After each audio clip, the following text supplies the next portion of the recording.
I have to tell you, I mean, listen to my voice. I am like tired from it. The president went over on Sunday, conducted all of that business, got back on Air Force One, flew all the way back. He said he flew back because he needed to do this on Charlie's birthday. He said he was going to delay it, and then he realized, oh, it's Charlie's birthday. Got to be done on his birthday, so flew all the way back.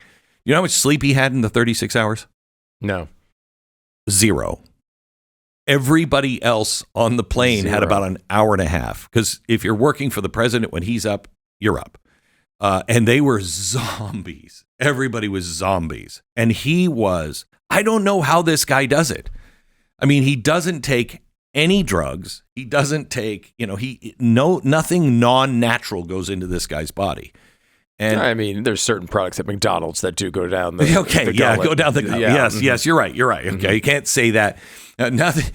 Yeah, no stimulants go into his body. He's not exactly RFK Jr. Okay, all right. Yeah, all right. He's RFK Jr. Yes, okay. But considering he does not drink, he does not doesn't take drugs.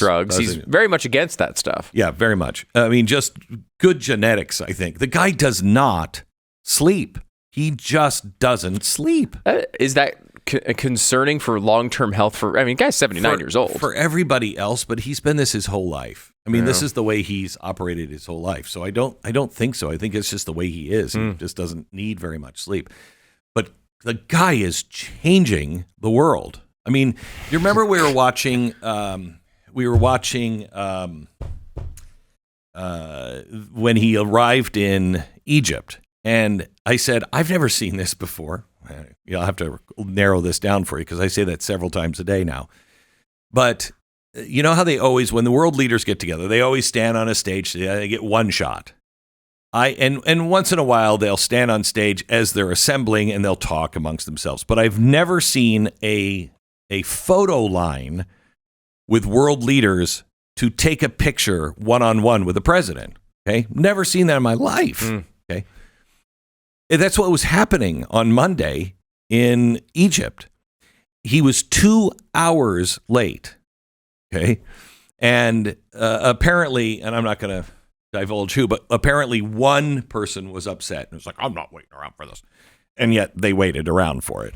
And they lined up. Even the king of Saudi Arabia was in the line, waiting in the line for 30 minutes. While he took photos with all of the leaders around the world. They are treating him. I mean, he's changed the world. The guy knows how to use power. It's my understanding from conversations that I had piecing some things together. It's my understanding Vladimir Putin has changed with him too.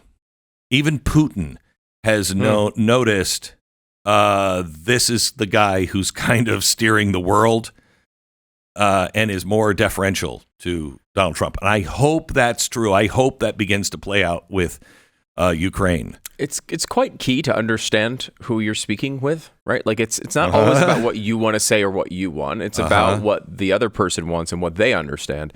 Someone made the point that Donald Trump speaks Arabic better than any native speaker.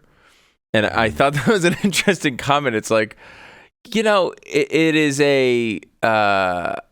he seems to be able to communicate to the leaders in that part of the world. They understand strength. They understand it, yeah, and they react to it. And I think they don't see him as a passing, like, oh, he's here, but just wait him out. Like, they don't think he's going to change or he's going to fold on the stuff. And they think that he's changing the world.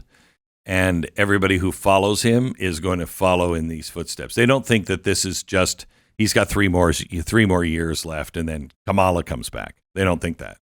They think it's changed for good. They think it's changed for good. And they think that, I believe they think J.D. Vance is going to be the next president. And I think so too. I mean, certainly the favorite of the Republican Party. Yeah, obviously. He's killing it. But then again, I saw Marco Rubio yesterday. He listens to the show.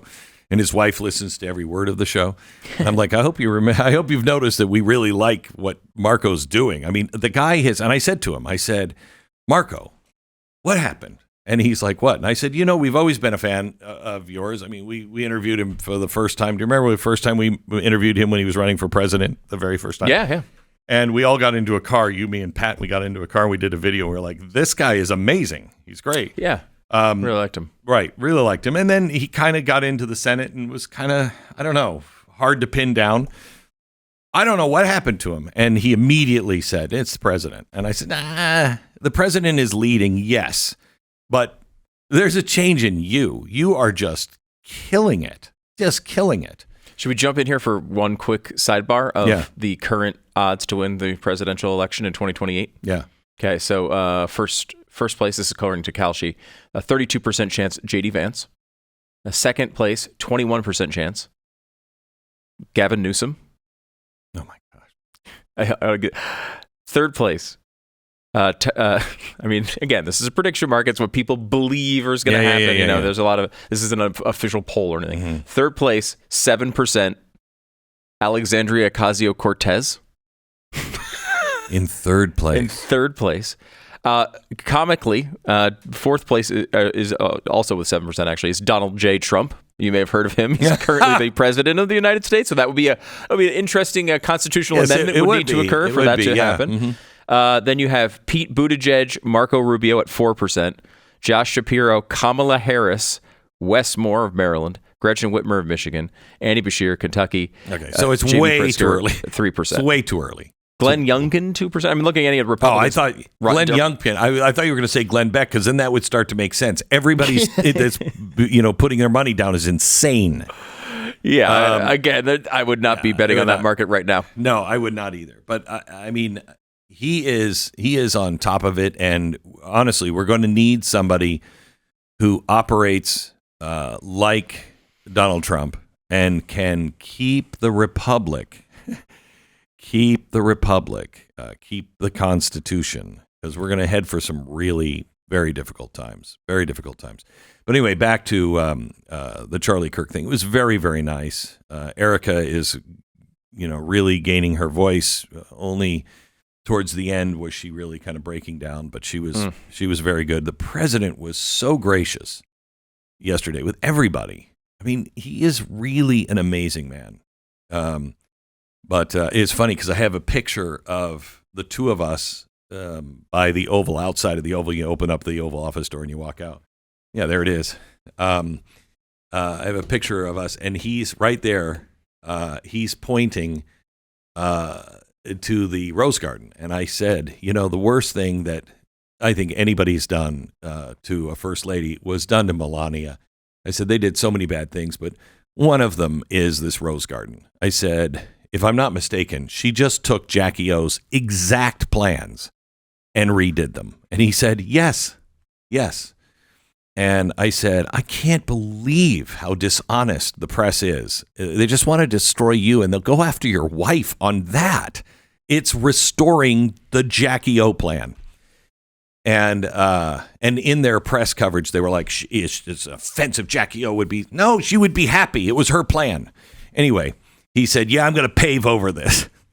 And I'm like, oh my gosh. You're going to what? And he said, no, they're going to be nice pavers, but, I'm going to pave over this. And he said, because it's useless. He said, it's grass. So women come and they stand and they're on their, in heels, and they're sinking into the grass. It's usually wet. He said, we need to be able to hold events out here. And he said, and it'd be beautiful, be unlike anything anybody's ever seen. So he starts yesterday, and he comes out and he said, this is the first time. He said, I just put these pavers down. And he said, this is the first event in the Rose Garden with these pavers. And it's absolutely beautiful. It's got like flags, on the corner. They had these special flagstones made, and really, really, it's beautiful. All the press was standing in the back. And I haven't heard word one from the press on this. Not word one. Have you heard anything about what he's done to the Rose Garden? I did see some plans. Are these accurate plans where they were going to build kind of like another giant building on the property? Is that? Oh, he's doing that. Going to happen? Oh, yeah. He's paying for it all. He's doing it all. It's a big ballroom. He's like, the country needs a ballroom. We have these state dinners. He said we put them on the grass, and he said we need a ballroom. And he said taxpayers don't want to pay for a ballroom. I'll pay for it. So he's building it. It'll be done, he said, by 2026, sometime early spring 2026. I'll believe it when I see it, but he tends to get things done quickly. Yeah, sure. But the one thing I also noticed is the security perimeter of the White House is astounding. It's at least doubled.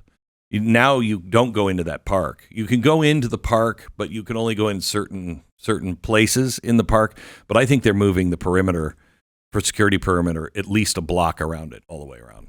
That makes perfect sense, obviously, in this environment. It was the first time I've seen the president in many months outside without bulletproof glass between us.